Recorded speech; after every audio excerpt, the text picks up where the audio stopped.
Live from the Washington, D.C. area, it's the Inside Scoop. All the news that our viewers want to know. Now, here's the host. Good evening, everyone. My name is Woolen. I'm your host this evening for the Inside Scoop. Thank you so much for joining us. So this evening, we'll have with us Stacy Hall, who is a current member of the Fairfax City Council, and she's also running for re-election. So Stacy, thank you so much for joining us. Thank you for having me. Sure. Very excited to be here. Yeah, so can't wait to introduce you or reintroduce you to many folks and introduce you to folks who may not know you.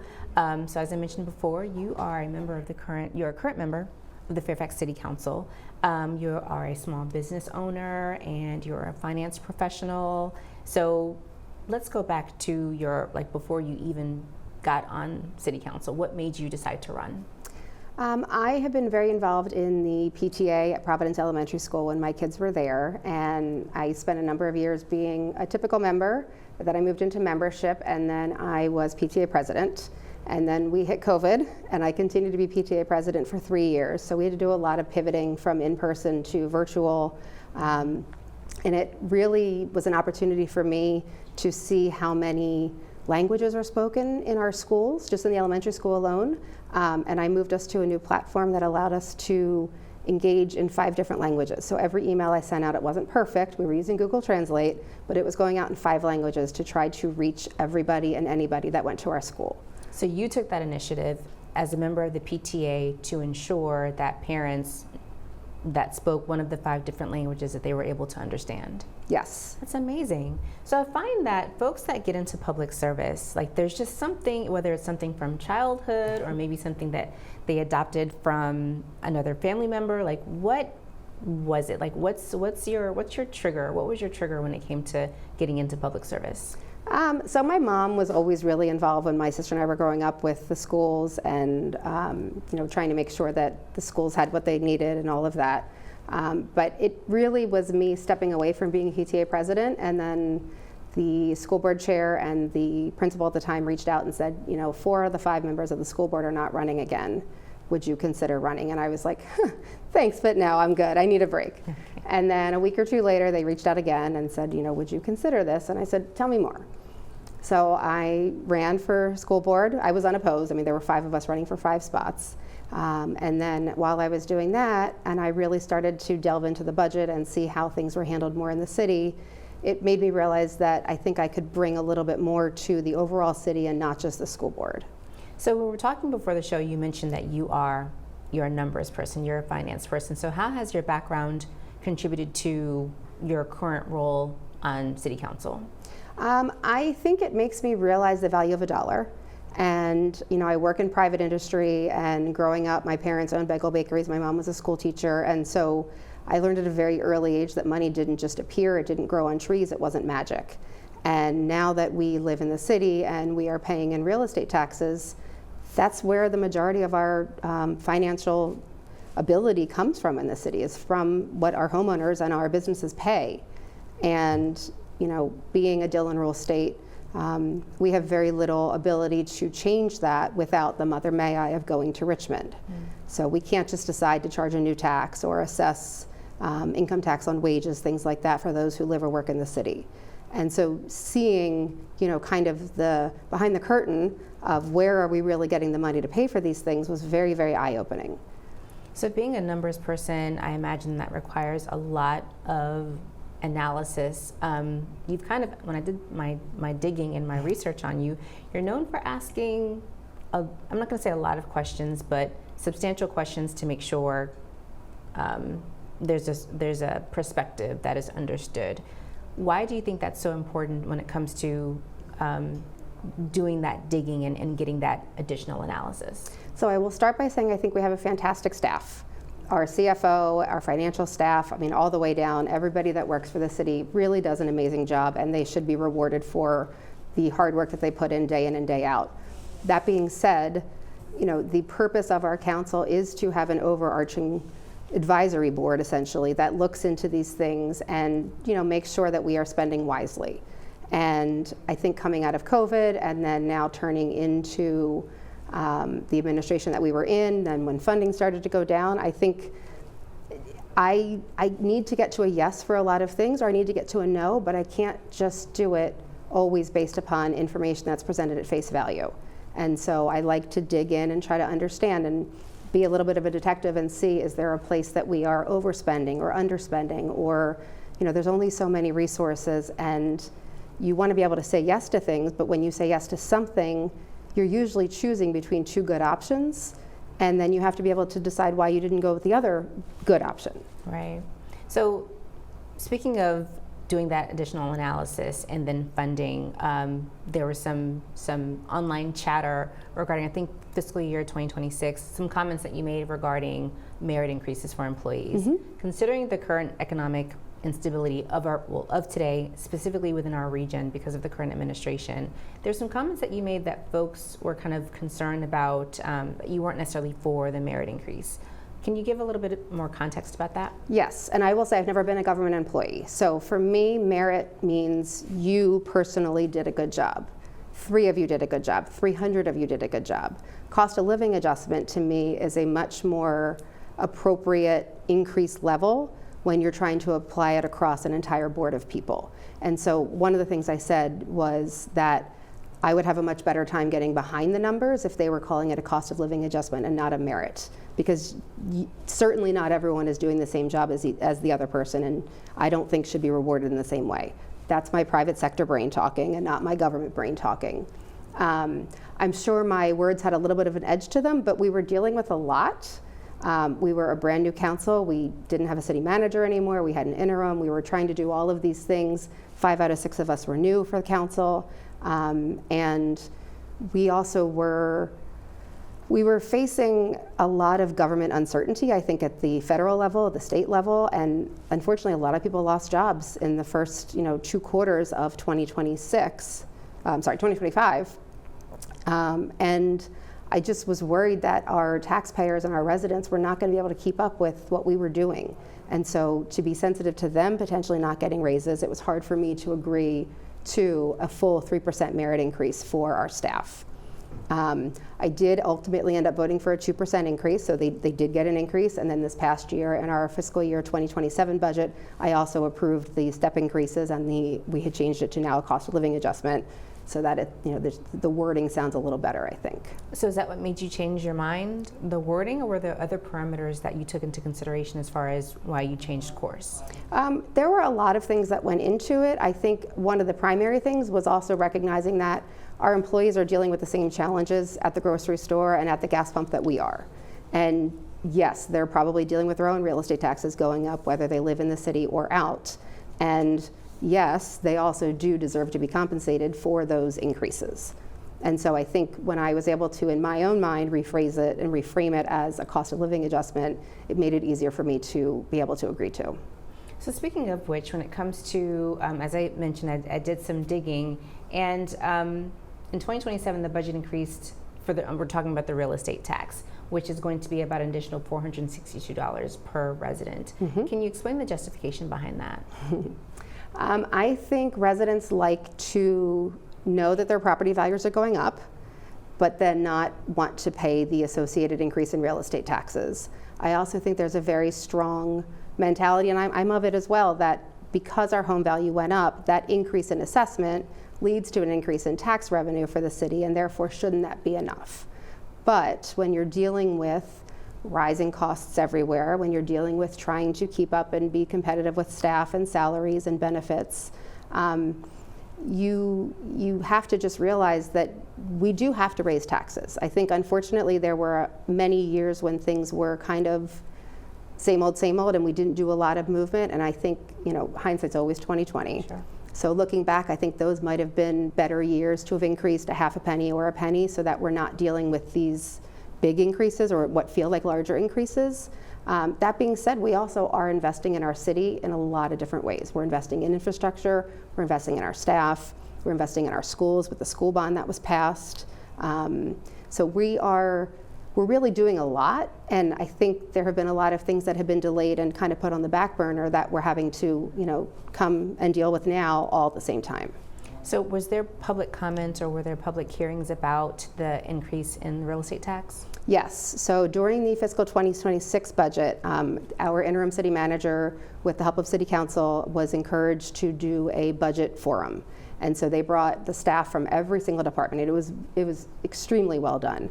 And everyone was able to come and speak with the departments and ask questions, and they had all these charts and graphs and a dollar that was laid out that showed kind of, where things, this much goes to public safety and schools, et cetera. And I think that was a really good education opportunity. This past year, we didn't get to do something that involved because I think we had, been there, done that first. But our city manager did do a joint in-person and virtual session that was very well attended. And so people are trying to work with the budget and experience it themselves in different ways, I think, now than maybe they have in the past. What do you wish people knew? I guess from kind of drawing from lessons learned, what do you wish people knew about governing and what it takes for decision making when it comes to the budget or maybe governance overall? I think it's not as easy as it looks. I really think that you're working with 5 people up there as well as all the city staff. You have all these different departments that are competing for finite funds, and you have to decide as a person up there what is the best use of that money. And I find myself sometimes agreeing to things or not agreeing to things that I either would like to see or wouldn't like to see as a resident, but it's because I think it's what's in the best interest of our residents and our taxpayers and our businesses. And so I think if I keep that hat on when I try to make decisions and try to get input from those around me, I think that's the best way to do it. I'm getting a little ahead of myself, but so again, you're going into re-election. Mm-hmm. Are there any lessons learned, or are there some things that you wish you would have done differently looking back now? Like you said a couple of minutes ago, hindsight is 20/20. I think if I had done anything differently or could do anything differently, it would have been to, it's a tough question. Let me think about it for a second, because I think there's so many things that we try to do, and there's so many initiatives that we want to accomplish. And I think I probably would have tried to initiate some things that I thought were good ideas. Try to take a stand on what I think could be something that we should look forward to, rather than just trying to do business as usual. Absolutely. Thank you so much for answering my questions. We just started our conversation, so please make sure you stay right there as we continue our conversation with Stacy Hall, who is currently on Fairfax City Council and running for re-election in November 2026.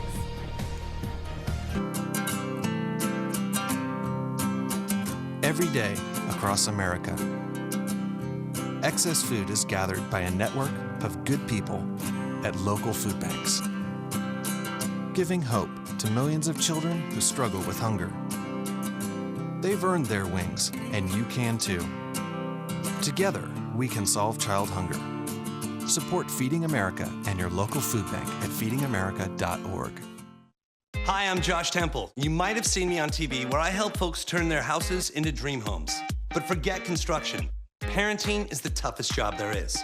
So when you need help or advice, turn to the parenting experts at Boys Town.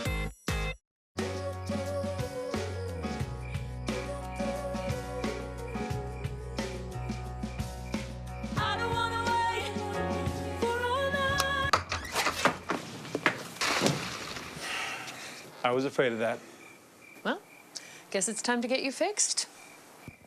Your pets will start fooling around sooner than you think. Go on, get out of here! Accidental litters lead to millions killed in shelters each year. Help prevent more. Fix at month 4.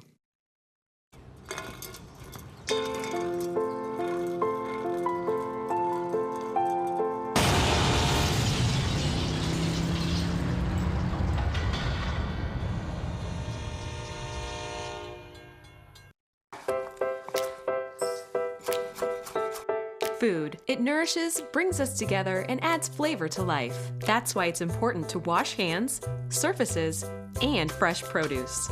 Keep raw meat, poultry, and seafood separate from ready-to-eat foods like fruits and vegetables. And cook to proper temperatures using a food thermometer. Enjoy, and refrigerate leftovers within 2 hours. For more tips on safely preparing foods, visit homefoodsafety.org. We're back to the Inside Scoop. here again, your host.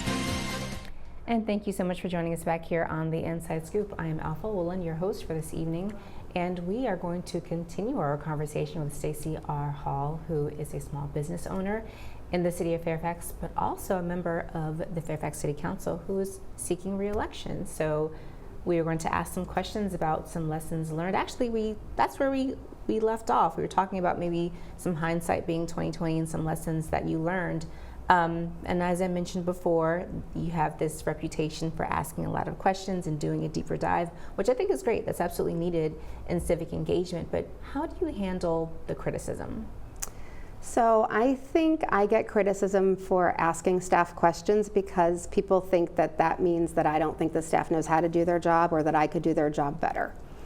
And I don't know a lot about most of our departments. I'm good in the financial area, but I think that I'm just trying to do the best job I can for the people that I serve. I do honestly think that sometimes there's just going to be criticism. People are not going to like a decision that you make or a vote that you make.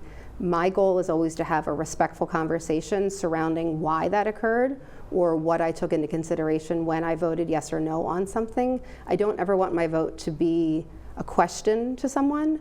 You know, I'm always open to, why did you do this or why did you go that way? But I also try to say those things up from the dais that people, if they want to tune in, will have a better perspective on why I did what I did or why I said what I said. And I think public service is hard. I think you are the face, or any elected official is the face of policy in that moment, and you're not going to make everyone happy, and the best thing that you can do is make the decision that you think makes the most sense at the time. And that can be difficult when you have colleagues that you're working with, you've got constituents that you have to represent, goals that you want to accomplish. So kudos to you for running for re-election to go through it again.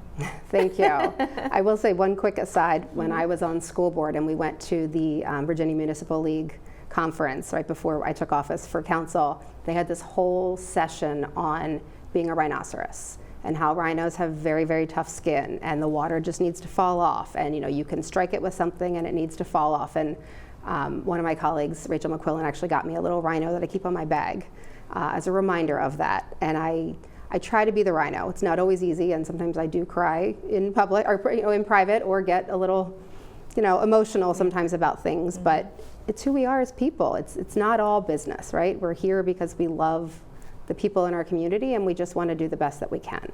I think that's so appropriate to be an elected official. The whole rhinoceros. Got to have tough skin. You got to get in the mud.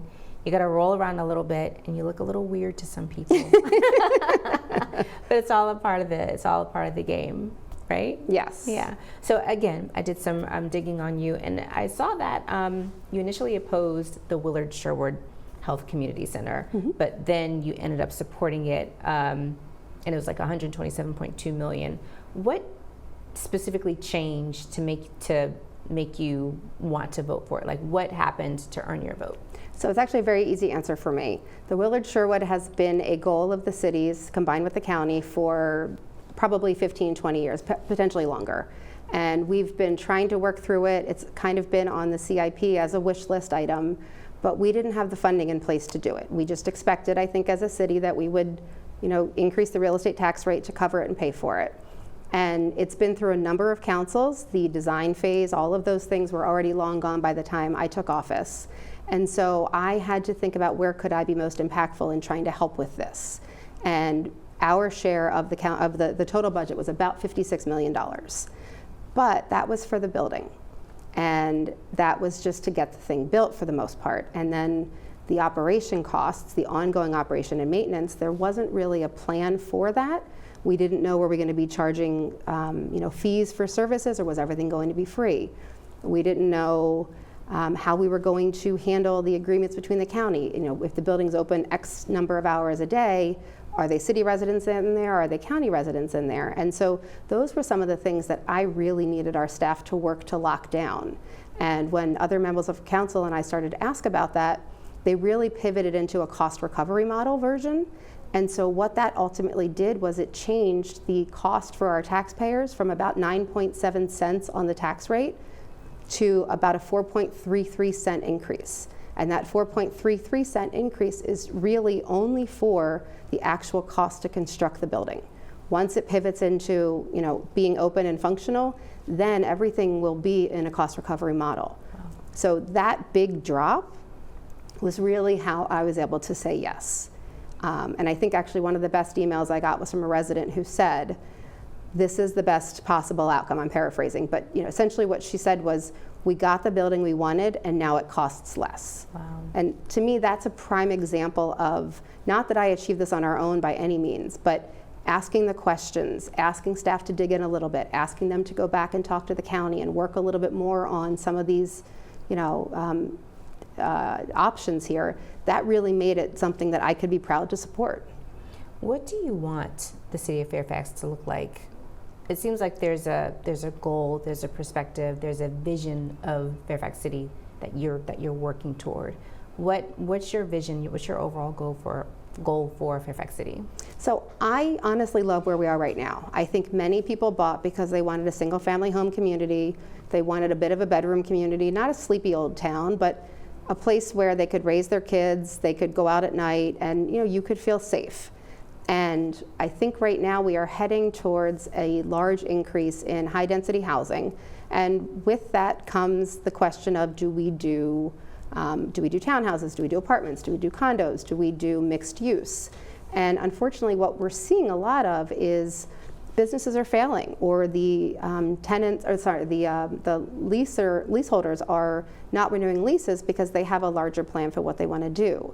And so we are losing businesses, we are losing restaurants, we're losing those things that make us feel like this small, quaint town that does so much, because there's all this other things on the horizon.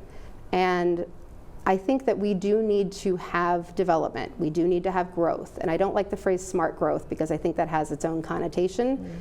I think I like to see sensible growth maybe, or just growth that makes sense, and to make sure that we are still keeping or trying to increase the amount of commercial tax dollars that come in, rather than the amount of residential taxes that it takes to keep the city going. So speaking of which, so the Courthouse Plaza vote, where you went against, you voted against it essentially, and Mayor Reed said this was a missed opportunity. What was it about that particular project that she's like, you know what, I can't support this? So our small area plan, I believe in that area, calls for 5 stories. And what combined property wanted to do there, I believe, was 6 stories and potentially 7 in some areas. And that was a concern, because I think that it's extra density that was not considered, that was not planned in that way. And they wanted a lot of special exceptions, which I know are also dictated by the fact that our zoning plans are a little outdated. And so sometimes what's in the small area plan conflicts with what's in our zoning ordinances. But for me, it's still a lot of density there. It's a lot of housing. Staff actually also was the ones who recommended that we did not move forward with it, because what staff really wanted to see was, rather than it be developed in 2 phases, they wanted to have a commitment from the developer that they were going to do phase 2, and they weren't going to just let it sit and 5 years from now decide at that time to do or not do. So that, I think, was an interesting component to that. We don't always say go with what staff recommends, but it was a good recommendation, I think. And I will say that I think that the plan that has now been presented back to us, it's a better plan. I still think it's heavy on density. I think you'll probably always hear me say that when it talks about things like this, but they have brought down the front facade a little bit. It doesn't look as tall, the visual is better. And now they also have a plan for the other part of the property. So I think that is, it might not be what everyone wants to see, but at least you know what the plan is. When you say it's heavy on density, it sounds like that's a red flag for you. Why is that? So being a parent of 2 kids that are in our school systems, I have a rising senior, they start on Monday. I have a senior and a sophomore, and I do know that it costs about $24,000 a year to educate a student. And I wouldn't change that for the world, but I also know that if you do the math, my personal property taxes, I'm paying about 1/5 of what it costs for my kids just to go to school. And so when we have added density, depending upon the number of units and depending upon what size units they are, we could very well be adding an extraordinary volume of students. And students are great, they are the future, and we absolutely need to be planning for them, and we want to have great, strong city schools.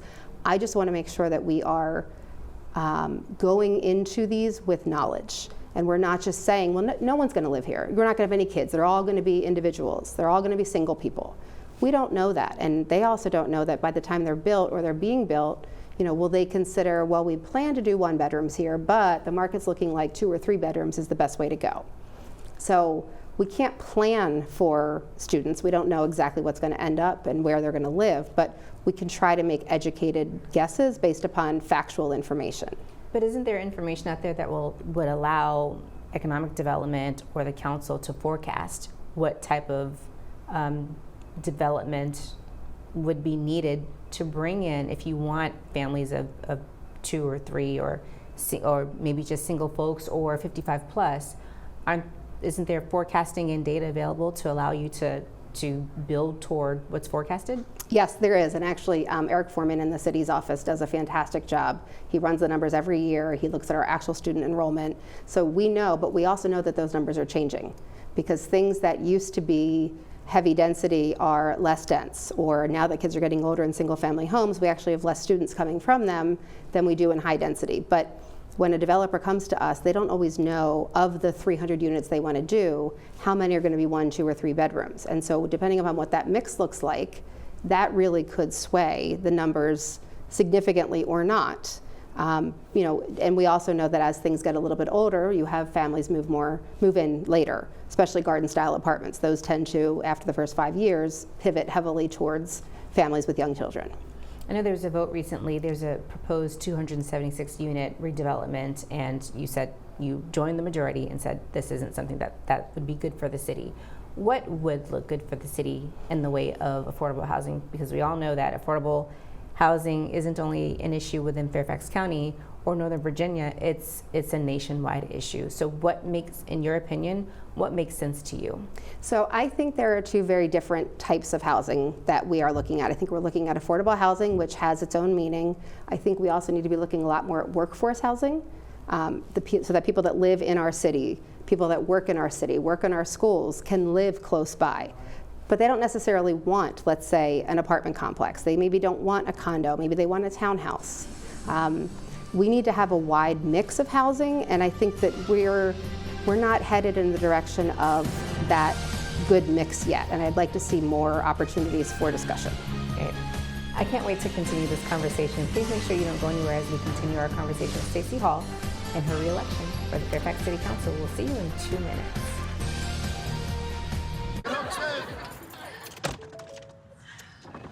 Hi. Hoping for a crisp breeze to help keep you alert. Oh, he took a sip of water too. That'll probably help. You were probably gonna turn down the radio too, so you could focus, right? Probably okay isn't okay. Right? If you see a warning sign, stop and call a cab, a car, or a friend. I think the water line is what really drove it home. I blew on him.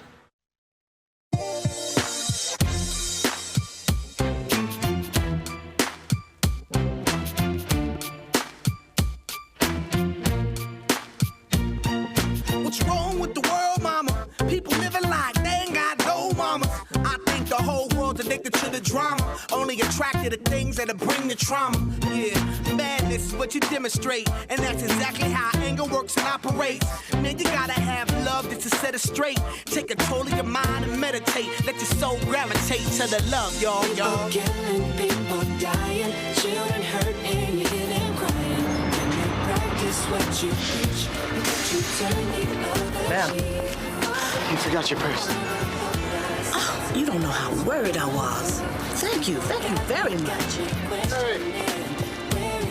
Honesty. Pass it on. Nice move, kid. Donut? A message from the Foundation for a Better Life. When I was your age, I was just like you, fascinated by stars.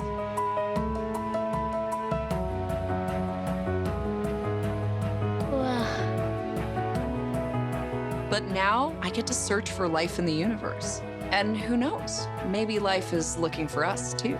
So we're like aliens to them? Yeah. Does anyone want to be a scientist now? I do. Awesome. We need more girls in STEM. Maybe we can find aliens. We're back to the Inside Scoop. Here again, your host. I'm your host this evening for Inside Scoop, Alpha Woolen, and we are going to continue our conversation with Stacy Hall, who is a current member of the Fairfax City Council and who is running for re-election. So Stacy, when we left off, we were talking about density, and one example that you gave was just our current schools and how increasing that density comes with an additional cost. And we talked about affordable housing and what that looks like for the city of Fairfax. And you said so some folks might not want a condo, they might not want an apartment. So is the council, like, what does the conversation look like on city council in the way of, you mentioned there's a difference between affordable housing and workforce housing. Mm-hmm. What does that look like? So I'm glad that we're coming back to this because there was something else I wanted to say. So we try to focus heavily on affordable housing, but right now the way our ordinance is set up is that once you hit a certain number of units, which I want to say it's like 12 or 20, it's not extraordinary, you have to put in 6% as affordable. And in order to get, if you do the math, in order to get, let's say 300 or 400 units that are actually affordable, you have to build a lot of other units. And I have been trying to see if there's a way that a developer would build an affordable building, make it, just like a market rate building would be, but have it be affordable. And I think that if we can try to do that, it might decrease some of the total housing needs that we think that we need to have. Because I think if we're just trying to make things affordable, we can do that. But we just need a developer, we need a financer, we need to, all those pieces to line up to make it happen.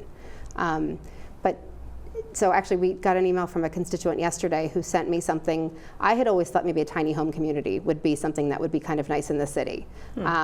But I recognize that sometimes those feel a little more temporary, sometimes they're on wheels. And what this resident sent to us was, I believe it was a place out in Arizona, and they were building cottage style homes. They were 1, 2, 3 bedrooms, and based upon the land costs and the things out there, they were trying to do, I think, 79 units. They were facing them in a way that there felt like there was a lot of greenery. It was a close-knit looking community where, houses were close together, but it was a nice way to get people to be out there, talk to their neighbors, and, encourage people to really be communal. And I would love to see something like that in the city. I did some rough numbers and some AI searches, and it looks like, unfortunately, we wouldn't be able to build anything like that in the city for anything under $450,000 to $700,000 per unit. So not affordable, more affordable than what's out there now, but certainly not affordable to what I think most people think of when they think of affordability. So do you think there's an issue of maybe a shade of NIMBYism from some residents kind of being, because obviously you all are listening to the voices of your constituents. Is there a bit of NIMBYism in that? I think there certainly could be, and I think I'm probably guilty of that as well. My husband and I, when we bought our house back in 2011, I was pregnant with our second, and my oldest was almost 2. And we wrote a letter. We were against 9 other people for the house, and it was at the top of our price range. It was $400,000 back then. That was in 2011. Our house is worth way more than that now. And we could not afford to buy in our neighborhood again. We probably couldn't afford to buy in many areas in the city or the county. And it's unfortunate, right? That's just the way things are going these days. And I don't personally know how to solve that. So that being said, we recently passed a detached affordable dwelling unit ordinance. And the primary reason that I voted against it was not because I don't support ADUs, it's because it was done in July, and I felt like there were enough changes that were brought to us the day of the meeting that I really wanted our constituents to have an opportunity to have a public hearing and to sit with it for a little while. We were heading into recess for the month of August. Parents are away, kids are away. People are not really thinking about city council, as they should not be in the middle of the summer. So I do think that we need units like that, but I just didn't think it was the right timing. But that, while it will provide more affordable dwelling units more accessory units to be built, those likely are going to be in someone's backyard.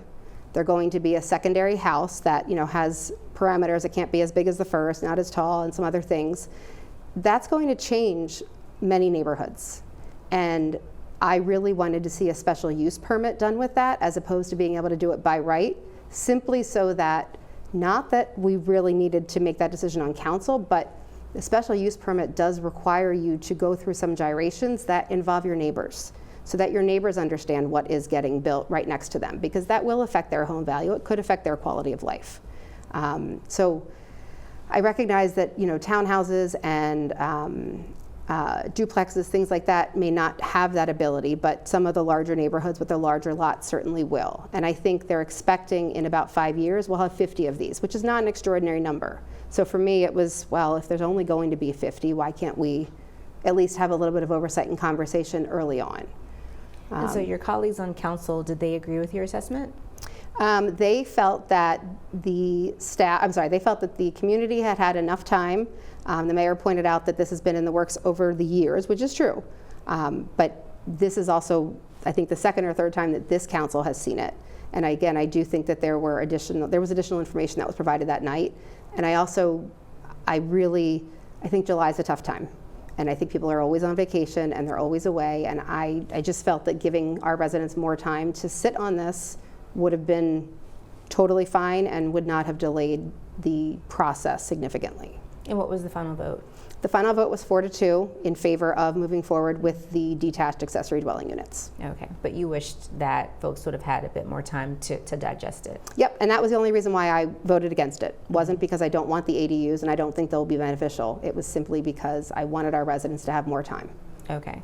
Do residents typically chime in more when it comes to these types of decisions? So what we found with our noise ordinance that passed recently was that we were getting ready to vote on it, and we got an extraordinary amount of emails and questions and concerns, because the closer things get to, you know, D-Day essentially, the more people pay attention, or the more they realize that something's happening. And our city does a great job of trying to do outreach, but you can't reach everybody. You know, not everybody's on Facebook, they're not on Twitter or X. You know, they only check emails so much, right? You have to try to get the information. It's not always hand delivered to you. And so I think that the noise ordinance was a prime example of people really needed to sit with it and understand it, and then see how it was going to impact them. And then unfortunately, after it was passed, all of a sudden we heard from more people that didn't like that it was 9 p.m. And that was honestly a concern for me. I thought it was way too early. But no one that had spoken to us, reached out, sent emails, no one talked about the time, with the exception of the neighborhood pools, and we resolved things with them.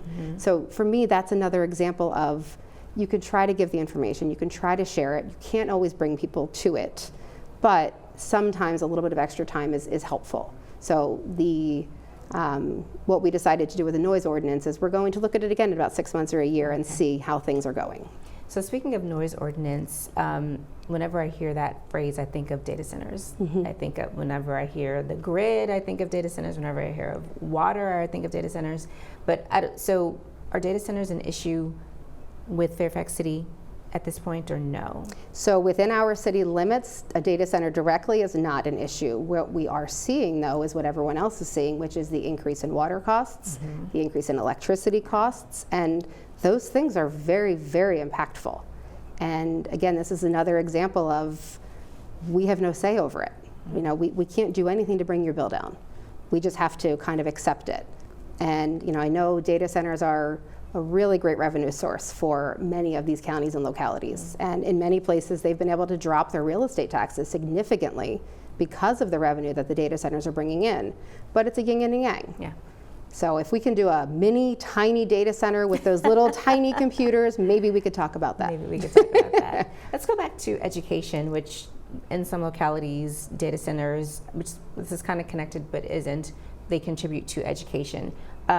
And for the fiscal year 27 budget, it provides $76.4 million to the tuition contract. And a couple of minutes ago, you talked about just the exorbitant cost of education. What changes would you recommend to make that number make sense? So I think it's about education, right? Telling our parents, telling our residents what our kids are getting. You know, love them or hate them, Fairfax County Public Schools are known for being a great source of education for our kids, great teachers, you know, they pay well. but we don't have any say in how they spend their money. We don't have any say in what new administration they hire or how top-heavy they are with administrators, and or how many teachers they have. And so we are kind of at the mercy of, well, this is what they've agreed to do, this is their budget, and now we need to pony up with our portion of it. So actually one of the things that I have wondered, and I don't know if I'm for it or against it because I don't have enough information, but is whether the city should consider running its own school system. And Falls Church does it, there are other localities that do it, but the problem is we don't know what it would cost us. So we can speculate, we can say, oh no, we're going to lose all the languages, we're going to lose this, our sports teams are going to suffer, we're not going to be able to do advanced academics, we're not going to be able to do special ed. But the truth is we don't know that.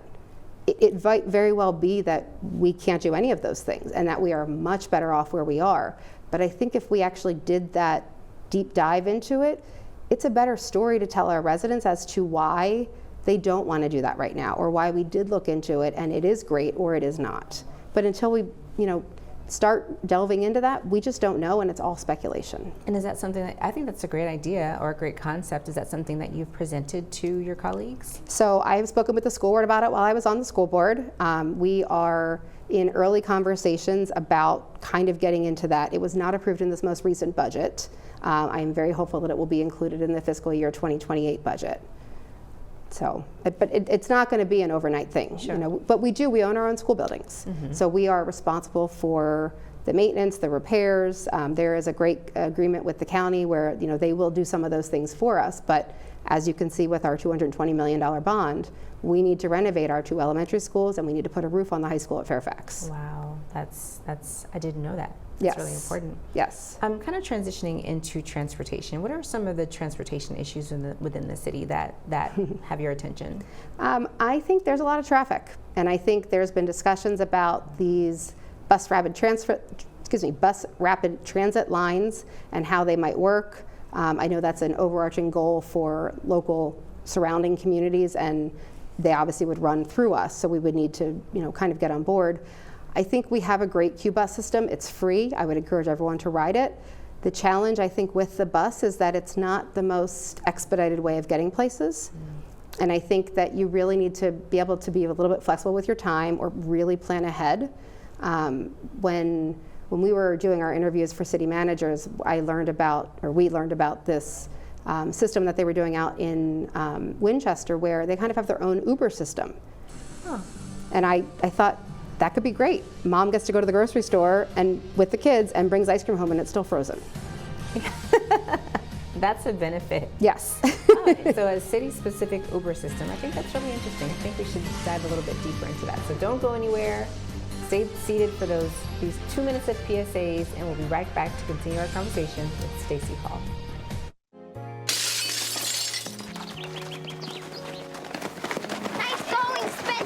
I can't believe we broke old man Hennessy's window. Correction, dude. You broke. I just threw the ball. This is really bad. What are we gonna do? We? Go to the door, ask for the ball back. Are you serious? It's my ball, Myrtleback. You're so dead. I'd run away. Yeah, to Uruguay. Kiss your life goodbye. Sorry. Let's go. See you, dude. See ya. You remember me and you're well. Nice one. Some friends you are.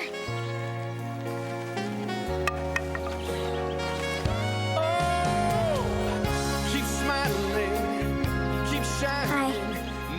Hi. Tell him it was an accident. And we can fix the window. Come on. I'll come with you. Loyalty. Pass it on. You go first. A message from the Foundation for a Better Life.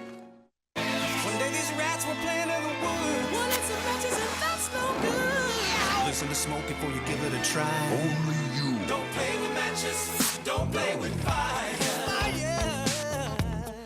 Cause there's nothing very funny about rooftop life. Nothing very nice on a homeless mind. So if a gorgeous force is what you desire, don't play with matches. Don't play with fire. Yeah. Only you can prevent wildfires. Fire.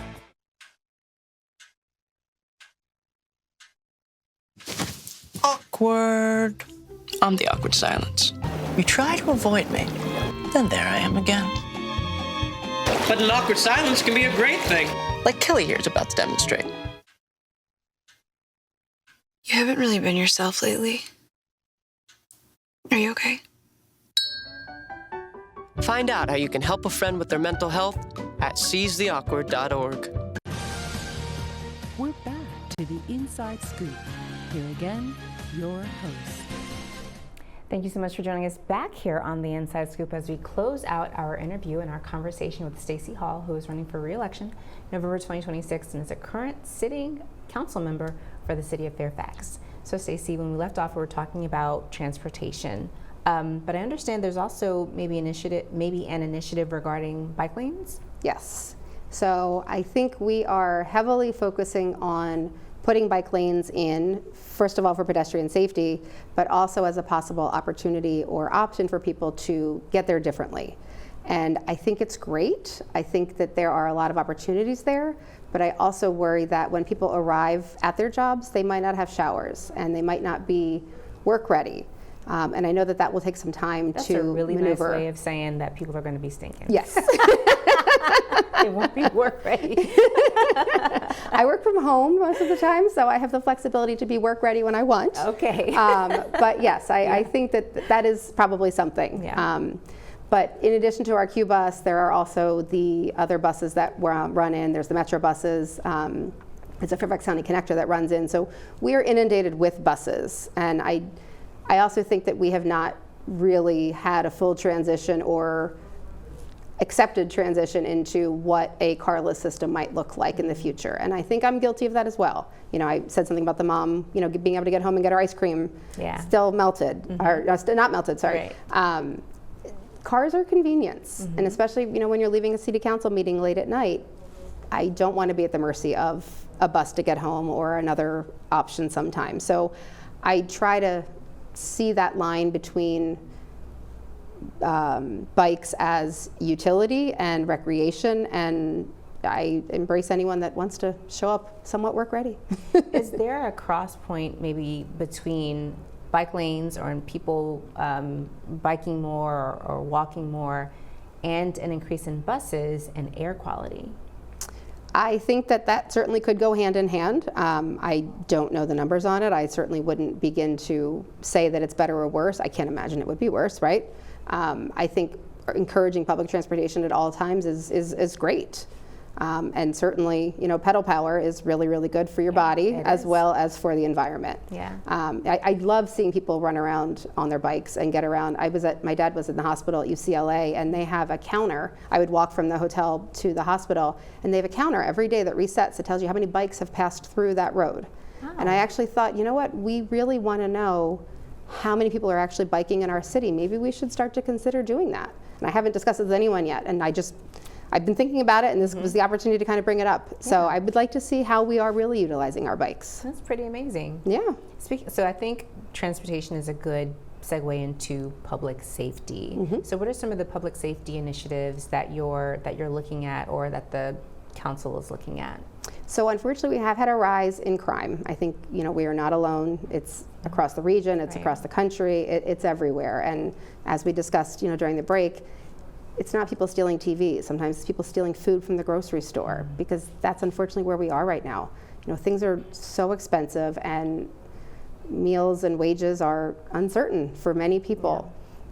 So we have the Lamb Center, which provides meals and provides laundry opportunities and showers for anyone that wants to come. It's a day center. And then they can head over to the Home Depot parking lot, where they are given meals by another organization. And then we are also building in the city. It was a combination city, state. I think that was like a 13-layer cake is what they called it. It has a term, I forget. All these different funding sources to come up with the Beacon Landing, which is going to be a 56-unit supportive housing unit right in the city. And it's going to help to take people off of the streets, people that might not be alive for more than a year if they were not given this access. But back to the public safety part of it, what we're seeing is that we have a lot of repeat crime. We have people that get out of jail and they stay in the city, and then they go and steal something somewhere else. And so there's so much time that's spent trying to get them back into jail, and many times, from what our city manager said, you know, they're released before the police are done even writing up their report. And so that makes it really, really challenging on all fronts. One of the initiatives that the police are doing right now is they're doing more patrolling down at Home Depot, the Fairfax Circle area, because that tends to be a bit of a hot spot. And they are also doing a lot more riding on the Q bus these days to make sure that, you know, things are agreeable for everyone to ride and that people aren't feeling unsafe in any reason. Yeah. So going back to the Beacon Center, you said that's going to be a place where to help folks with transitional housing. What kind of housing did you say? So it's supportive housing. Supportive housing. The goal there, from what I understand, is that the county has a list of people that are, you know, most in need. And so people will potentially be dealing with drug and alcohol issues. They'll be dealing with some physical disabilities, potentially some mental disabilities. It's people that truly, if not given an option like this, might not make it another year. They might be living on the streets or living in, you know, parks. And so it's a very, very low rent option for them. I mean, it's mostly subsidized, but it's a really good opportunity to try to help get them back on their feet. And the goal there is that they really can, it's permanent. So once you're accepted, you can live in there and stay there as long as you follow the rules and do what you're supposed to do until you don't need it anymore, which could mean that you've turned things around and you're able to go get your own place, or it could mean that you die in there, and that's better to die in there than it is out on the street, right? And this is a project that's already approved. Already approved, and it's very well built at this point. I mean, it has gone up so quickly. I think we did a construction digging photographs and stuff, I think it was last fall actually. I think they started right before the end of the year. And I think the goal is that they're supposed to be done, I think they would love to be done before the end of this year. I'm not sure exactly, but it is expected to fill up quickly and to have people moving in as soon as it's possible. That's amazing. And what location is this going to be? Where is it located? So it's right on Fairfax Boulevard. It is kind of across from, it's on the same street that the Lamb Center is, which I think is called Campbell Avenue. So the nice thing is people can go across and get meals, or go to the Lamb Center if they need to. But there will be a workforce, what do they call it? A training workforce, something along those lines. I'm messing up the words, but so they provide a lot of rehabilitation and training. There will be resources available for people that want faith-based things. So they're both great organizations, and the work that the Lamb Center does it's truly impactful for the whole community, and it's the only place like it in the area. And one more question about this center. So was this approved by this council or a previous council? This was approved by a previous council. Okay. Yes. Okay. No matter what, it's still amazing. Yes. No, it still is, and it took years to get it to this point. Wow. So we were just excited to see it start to be built. Amazing. Well, I know that you were running for re-election, and you've answered my rapid fire questions, and we've done some deeper dives. But I also think it's great for people to get an opportunity to know who the candidates are on a more personal level. So I'm going to ask you some questions, some rapid fire or lightning round questions, just to give folks an idea of who Stacy is. So what's your favorite thing about living in the city of Fairfax? I love that we are what feels like we're at the center of everything, but we have so many options around us. But it just feels like a small town feel with all these great things that go on. We have so many amazing concerts and festivals and events that just keep you busy all the time. That's true. I can attest to that. That's one thing I really love about the city of Fairfax. What's your favorite Fairfax City tradition? So I love Rock the Block. That's the fourth Friday of the month, all summer long, and they have music, they have food, they have a beer garden. It's just really, really good, like hometown fun. That and the 4th of July, they're kind of, together, but yes. Okay. This is more of a kind of off-topic. Spreadsheet or PowerPoint? Oh, totally spreadsheet. Totally spreadsheet. That's right. You're a numbers person. I am a numbers person through and through. Okay. Early bird or night owl? I used to be an early bird, and then my kids started staying up later, and my husband stays up very late. So I am a night owl that tries to pretend I'm an early bird some days and get to Pilates in the morning. Gotcha. Okay. And I think one more question, and then I want you to tell folks how to learn more about you as a candidate. Bagels or Italian bread? Totally bagels. Oh. My dad actually started the first bagel bakery in the whole state of Delaware. Are you serious? Yes, I am. It's a trivia. That's really interesting. Yep, and I grew up working there and doing all the things. I used to run the bagel machines. I would go in and bake sometimes with my dad at night if someone didn't show up. I worked in the stores. I did all of the things. You did all the things. All the things, yes. Stacey, thank you so much for joining us here on The Inside Scoop. How can folks learn more about you? So my website is Stacy for Fairfax, StacyForFairfax.com. I'm also on Instagram somewhat recently. I'm trying to get better at that. And I'm also on Facebook at Stacy Hall for Fairfax City Council. But my website is really the best place to get information about me. I also have this whole section on the rumor mill where people reach out and ask questions, and I try to dissect some of the things that are accurate and give the factual information behind what's there. So, yes. Thank you so much, Stacey, for joining us. I will see you on the campaign trail. Great. Thank you so much for having me. Of course. This November, Virginians will vote on 3 amendments to our state constitution. Question 1 deals with reproductive freedom. It would establish a fundamental right for Virginians to make decisions involving prenatal care, childbirth, contraception, abortion, miscarriage management, and fertility care. It would also protect patients and healthcare providers from punishment for exercising those rights. Question 2 deals with marriage equality. Currently, Virginia's constitution still contains language prohibiting same-sex marriage. This amendment would remove it and establish the right of 2 adults to marry regardless of sex, gender, or race. And question 3 deals with voting rights. It would establish voting as a fundamental right under Virginia's constitution. People convicted of felonies would lose that right only while incarcerated and would automatically regain their political rights upon release.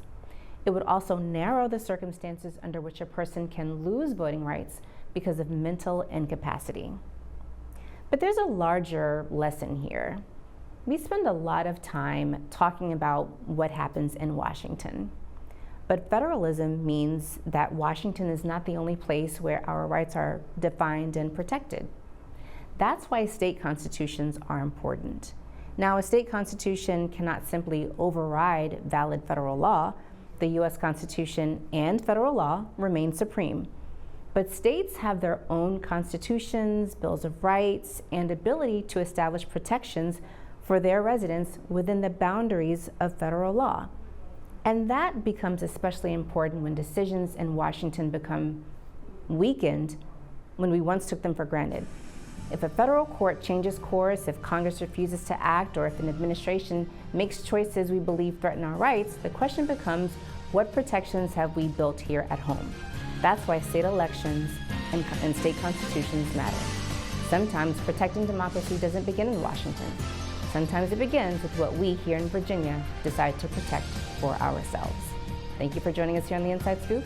We'll see you next week.